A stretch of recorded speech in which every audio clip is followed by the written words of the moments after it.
Hey guys, how's it going? This video, I'm super excited about it. I got the idea a few weeks ago and I've honestly been simmering on it since then. And the topic is the least hit and miss brands in the drugstore. So let's say you didn't even know all that much about makeup and you were just gonna kind of dive into a brand and get a bunch of things to create a makeup routine. What are some brands where your odds are really good if you just kind of dip into that brand and go with it? The strengths of these brands are broad and varied. You know what I mean? It's not like, oh, this brand just does complexion really well, but there's a lot of duds elsewhere. There are some brands left off of this list because I've experienced some really not so good things, even though I have loved so much of the brand. We're really talking consistency here. I don't know why I really phrased it like, oh, if you were just to try one of these brands, you'd have really good luck. Like you could bounce between any of these brands that I mentioned. And I think you'd have a lot of good products, even if you don't specifically know what all the major raved about and hyped products are, you know? You just got good odds with these brands. And I'm just gonna list them in the actual order that they came into my mind, that it occurred to me to include them, because I think that says something about my certainty with them. I'm gonna name 5. The first one I thought of is e.l.f.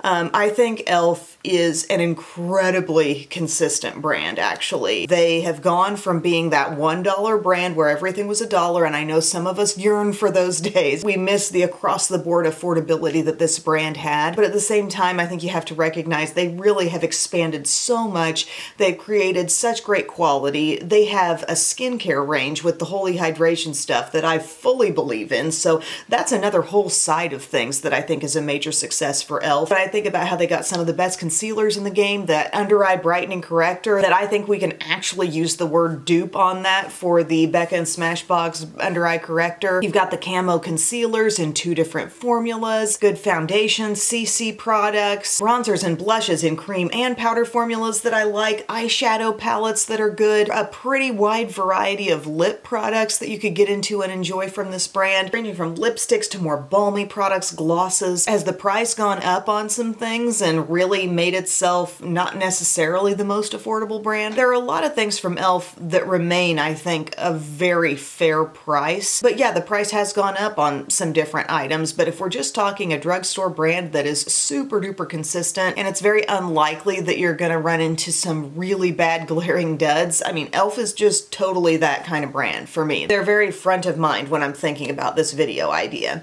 The next brand I wanna mention is L'Oreal. I think L'Oreal is doing a terrific job with the quality of their products. Granted, some of those are going to come off more expensive. Like I said, with e.l.f., I'm not trying to get into a whole like cost comparison argument with these brands, but more so just what's a brand in the drugstore where you could like grab a complexion product and odds are that's going to work for you. Like they've got the great Infallible range. They've got the True Match Nude Hyaluronic Tinted Serum. Great concealers, either a lightweight one or a more full coverage one. Very impressed with complexion, very impressed with the color face products that they've got. The Infallible stuff, the pigmentation is great on the powder products, but then you've also got like their liquid blushes that are so nice, wide range of lip stuff. I'm expecting something more to come from L'Oreal eye makeup wise soon. I'm really hoping to see some positive growth from a lot of the big drugstore brands where eyeshadow offerings are concerned, because I just feel like we're low on options from like the Maybelline, Revlon, L'Oreal.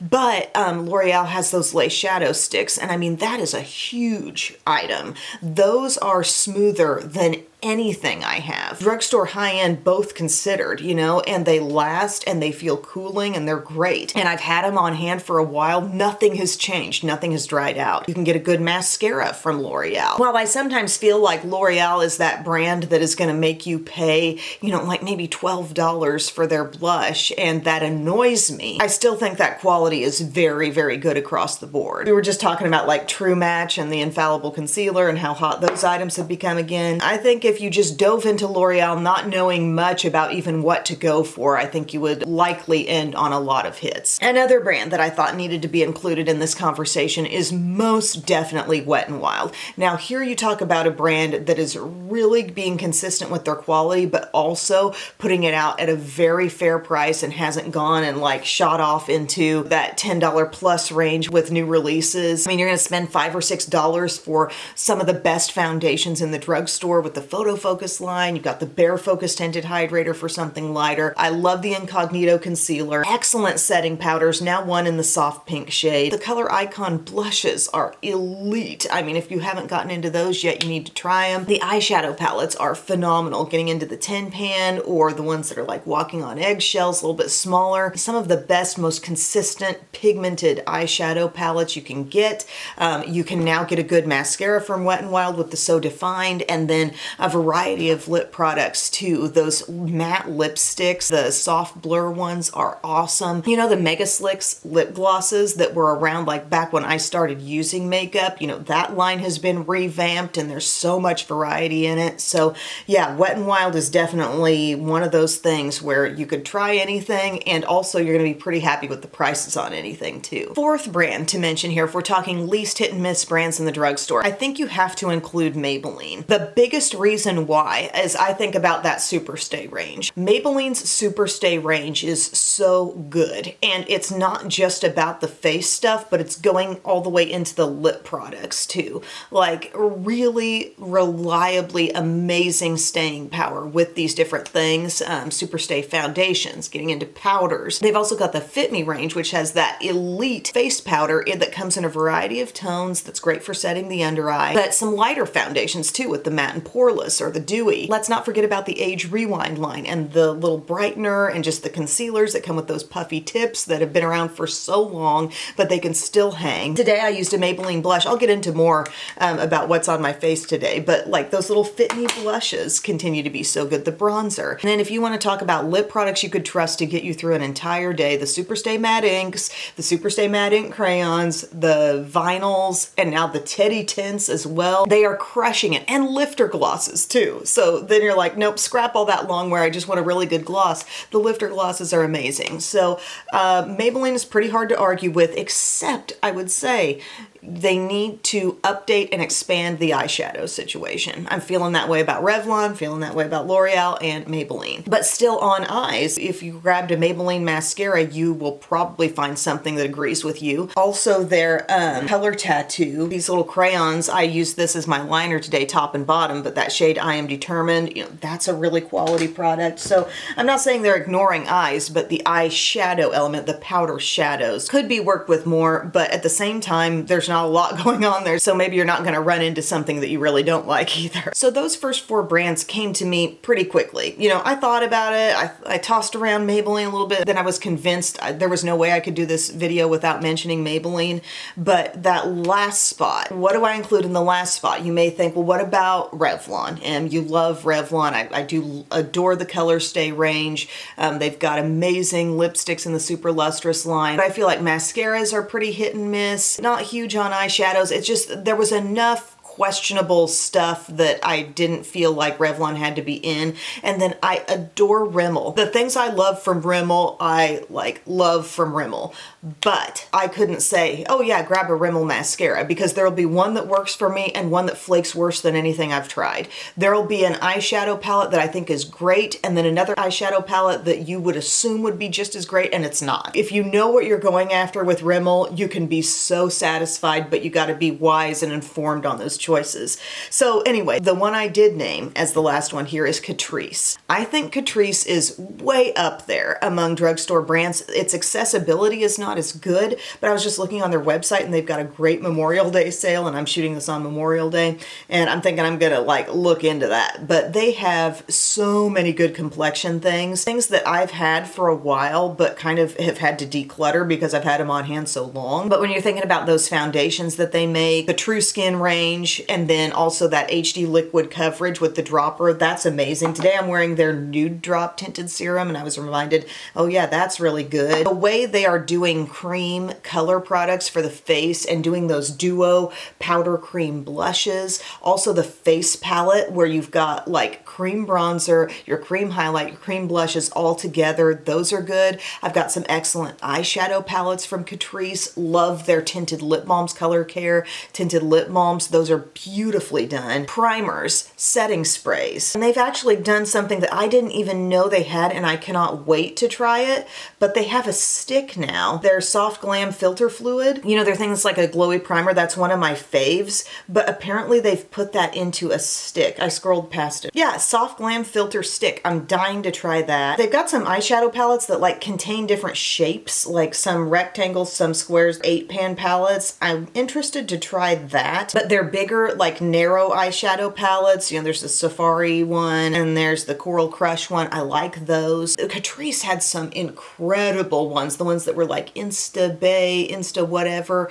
Remember those palettes? They were the absolute best in the drugstore. I wish they'd bring those back, but they're still doing good, it seems, with what they have. So I think Catrice is just very high quality. They're doing some really good things, some newer things that I'm very eager to try. And yeah, when we're just thinking consistency, when we're thinking how most things you dive into from a brand, you end up really liking, I think Catrice can fall into that conversation pretty easily for me. I think they do really good with their formulas, advanced types of formulas that feel like you're using something more expensive. I feel that a lot in their foundations, in their cream color products. Just very impressed with Catrice. I only wish that it was something I could get my hands on a little more easily, but like I said, they do have some good deals right now on their website with the Memorial Day sale. This video might be fun, followed up by a most hit and miss brands. It might be fun followed up by doing this with high-end brands that I'm really familiar with, but these are brands that just have a lot of strengths, and I think that if you just dipped into one, not even knowing that much, not even having a lot of direction on specifics, you would come out with some really good products. Very good chance of that happening with e.l.f., L'Oreal, Wet n Wild, Maybelline, and Catrice, and I would love to hear in the comments section what brands you feel this way about, because, you know, you may, for very good reason, pull some other brands into this conversation, and I'd love to hear why. I'll also talk you through today what I'm wearing on my face, in case you were wondering. I tried to stick to the brands that I mentioned in this video, so I put on my Thirst Burst drops from e.l.f. Like I said, I get along a little bit better staying power-wise if I don't use like a full pump of this. And keep in mind, this is not like my moisturizer. I'm wearing Vanny Cream. I'm wearing Vanny Cream around my eyes. This is just like kind of a little dewy primer step for me, so I used a partial pump. I put on the Nude Drop Tinted Serum from Catrice. I have that in shade 36C, and I think it really is beautiful. It's very thin, but it does give like kind of a light to medium coverage. I use my e.l.f. Hydrating Camo Concealer in Light Peach. I set with my soft pink shade of my Wet n Wild Photo Focus Powder, but it's not translucent, it's a soft pink. I use my e.l.f. Halo Glow, the pressed powder. I wear that in the shade Light Neutral. Maybelline City Bronzer in 300 is my bronzer shade all over. For blush, I used Maybelline Fit Me. These are really good blushes, especially this color called Wine. Look how pretty that is, and it's kind of a satin finish. Maybe some of you are thinking, what about CoverGirl? Because, you know, CoverGirl's got the Cheekers blushes. They also do have some good complexion things. I feel a bit more hit and miss about complexion there. A little more hit and miss on lips, too. Just not feeling as strongly on CoverGirl as I do the brands that I mentioned. I'm wearing this Infallible highlighter. This is the Icy Gold shade. You wouldn't think that that's gold, but it actually, when light catches it, you see kind of a golden glow. On my eyes today, I pulled in this palette from e.l.f. So it's their smokier Perfect 10 palette. I can't remember what the specific name is, and I think I tore off the sticker. But as you can see, I've got that on my eyes with some of the depth on the outside and then like kind of a taupey shimmer going in. Oh, I set with the e.l.f. Power Grip Dewy Setting Spray. My mascaras today are the Maybelline Colossal Bubble, which I'm liking more and more. The more age this gets on it, the more I'm enjoying the speed with which it builds on my lashes, and then e.l.f. Lash Extender on the lower lashes. On my lips, I've got on the Maybelline Superstay Matte Ink Crayon. This is the shade Trust Your Gut. Went for kind of a nude color today, and then I topped it with the Lifter Gloss in Sun. Love the feel of those lifter glosses. Even just a small amount makes your lips feel so like creamy and good. But yeah, thank you, my friends. I hope you enjoyed this video. Just kind of a casual discussion, but again, I'd love your take on this because I think there are, for good reason, some other directions you could go here, but these are 5 that I just feel very strongly about. So thanks for your time, everyone. I love you, and I'll see you again soon. Bye.